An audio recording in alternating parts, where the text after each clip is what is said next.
Hi. పక్కా వ్యూహంతో ముందుకెళ్లకపోతే రాజకీయాల్లో గెలిచే అవకాశాలు కూడా చేజారిపోతాయి.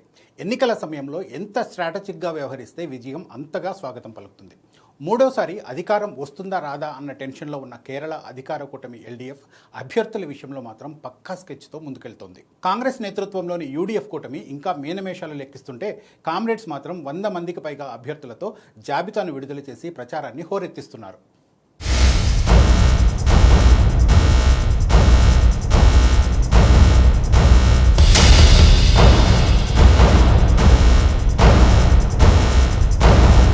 ఎన్నికల షెడ్యూల్ రాగానే కేరళలో రాజకీయ వాతావరణం ఒక్కసారిగా వేడెక్కింది. ఏప్రిల్ 9న పోలింగ్ అని ఈసీ డేట్ ఫిక్స్ చేయగానే అధికార కూటమి క్షణం ఆలస్యం చేయకుండా రంగంలోకి దిగిపోయింది.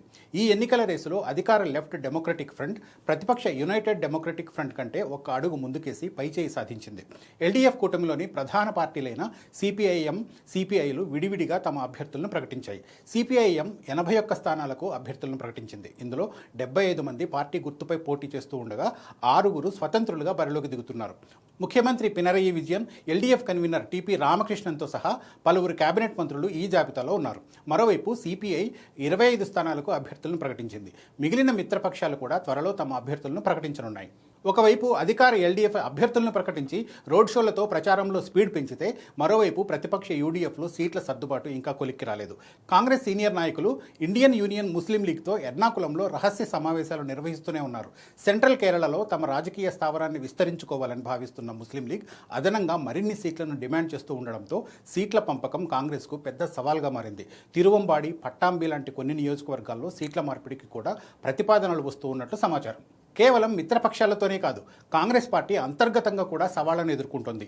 మాజీ పీసీసీ చీఫ్, ప్రస్తుత లోక్సభ సభ్యుడు సుధాకరన్ కన్నూరు నుంచి అసెంబ్లీ బరిలో దిగుతారని ప్రకటించడం ఆ పార్టీ నాయకత్వాన్ని ఇరకాటంలో పెట్టింది. ఏఐసీసీ సెంట్రల్ ఎలక్షన్ కమిటీ సమావేశమయ్యేలోపు ఈ సమస్యలన్నింటినీ పరిష్కరించుకుని అభ్యర్థుల జాబితాను ఫైనల్ చేయాల్సిన ఒత్తిడి కాంగ్రెస్ నాయకత్వంపై తీవ్రంగా ఉంది. యూడీఎఫ్ కూటమిలో సీట్ల కుంపటి నాయకుల ప్రచార వ్యూహాలను తీవ్రంగా దెబ్బతీస్తోంది. స్థానిక సంస్థల ఎన్నికల్లో వచ్చిన విజయంతో ఫుల్ జోష్లో ఉన్న యూడీఎఫ్ అంతర్గత సమస్యలతో సతమతమవుతుంది.